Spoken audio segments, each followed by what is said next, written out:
Praise the Lord. Welcome to minds. நாம சிலுவின் வகைகளை குறித்து பார்த்து கொண்டு இருக்கிறோம். அந்த சிலுவின் வகைகள்ல போன வாரம் ஒரு 5 சிலுவைகளை குறித்து பார்த்தோம். அந்த 5 சிலுவைகள்ல ஒன்று Latin cross, Greek cross, crucifix, Orthodox cross, அது மாத்திரம் இல்லாம கடைசியா செல்டிக் கிராஸ் அப்படின்னு ஒரு 5 சிலுவைகளை பார்த்தோம். இன்னும் நிறைய சிலுவைகள் இருக்குது. அந்த சிலுவைகள்ல பார்ப்போம், அதுல இருந்து கற்றுக்கொள்வோம். கர்த்தர் நம்மை நடத்துவார். வாங்க பார்க்கலாம். சிலுவையின் வகைகள்ல இன்னைக்கு நம்ம பார்க்க போற சிலுவை முதலாவதாக பேதுருவின் சிலுவை, செயின்ட் பீட்டர்ஸ் கிராஸ். இதுக்கு இன்னொரு பேர் என்னவென்றால் பெட்ரின் கிராஸ் என்று அழைக்கப்படுது. இதோடைய அமைப்பு எப்படி இருக்குதுன்னு சொல்லி பார்க்கும்போது, லாட்டின் கிராஸை தலைகீழாக திருப்பி பார்த்தால் எப்படி இருக்குமோ அப்படிப்பட்ட அந்த தலைகீழ் சிலுவை அமைப்பை பெற்றிருக்குது. அது மட்டும் இல்லாமல் இந்த சிலுவை எங்க தொடங்கப்பட்டுச்சு என்று சொல்லி பார்க்கும்போது, பேதுரு தன்னை சிலுவையில் அறையப்படுவதற்கு ஒப்பு கொடுக்கும் போது தான் இயேசு கிறிஸ்துவை போல சிலுவையில நேரா அறையப்படுவதற்கு பாத்திரமான் இல்லை என்று சொல்லி தன்னை சிலுவையில தலைகீழாக அறையப்படுவதற்கு ஒப்பு கொடுத்தார். அதை குறிக்கும் வண்ணமாகவே அல்லது அதை வெளிப்படுத்தும் வண்ணமாகவே இந்த சிலுவை தலைகீழான அமைப்பை பெற்றுள்ளது. அது மட்டும் இல்லாமல் பேப்பல் சீட், அதாவது போப் ஆண்டவர் உட்காரக்கூடிய அந்த சேர்ல இந்த பீட்டர் கிராஸ் என்பது பொறிக்கப்பட்டிருக்கு.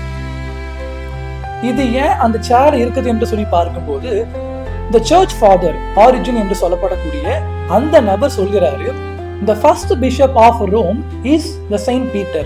அதாவது ரோம் நகரத்தினுடைய முதல் பிஷப் யார் என்று சொன்னால் அது நமது பேதுருவே என்று சொல்லி அவர் குறிப்பிட்டு சொல்கிறார். அது மாத்திரமில்லாமல் அந்த அப்போஸ்தல ஊழியம் பேதுருவின் மூலமாக நிறைவடையும் போது அடுத்து அந்த அப்போஸ்தல ஊழியத்தின் துவக்கமாக போப்பாண்டவர் ஊழியத்தை தொடர்கிறார் என்று சொல்லி குறிக்கும் வண்ணமாக அந்த பேதுருவின் சிலுவையானது போப்பாண்டவர் உட்காரும் அந்த நாற்காலியில அந்த சிலுவை பொறிக்கப்பட்டுள்ளது.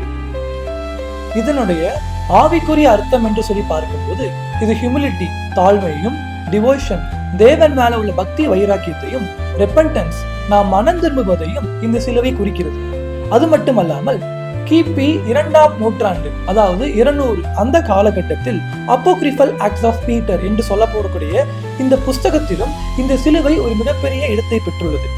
இது எல்லாவற்றிற்கும் மேலாக இயேசு கிறிஸ்து யோவான் 21ஆம் அதிகாரம் 18ஆம் வசனத்தில் you will stretch out your hands, நீ உன் கைகளை நீட்டுவாய் என்று சொல்லி ஒரு குறிப்பிட்ட ஒரு வசனத்தை குறிப்பிட்டு காட்டுகிறார்.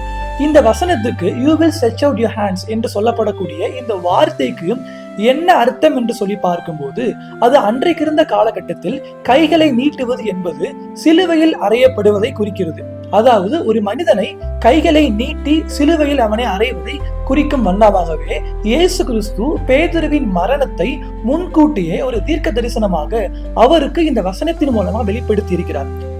இதெல்லாவற்றிற்கும் மேலாக நவீன காலகட்டத்தில் இந்த சிலுவையானது அந்தி கிறிஸ்துவின் சிலுவையாக அல்லது சாத்தானிய சிலுவையாக, சாத்தான் சபைகளில் பயன்படக்கூடிய ஒரு சிலுவையாக இக்காலகட்டத்தில் மாற்றப்பட்டுள்ளது.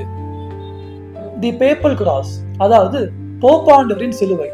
இந்த பேப்பல் கிராஸ் என்பது சாதாரணமாக சிலுவை இருக்கிறது அல்லவா, சாதாரண சிலுவையை போன்றுதான் இருக்கும்.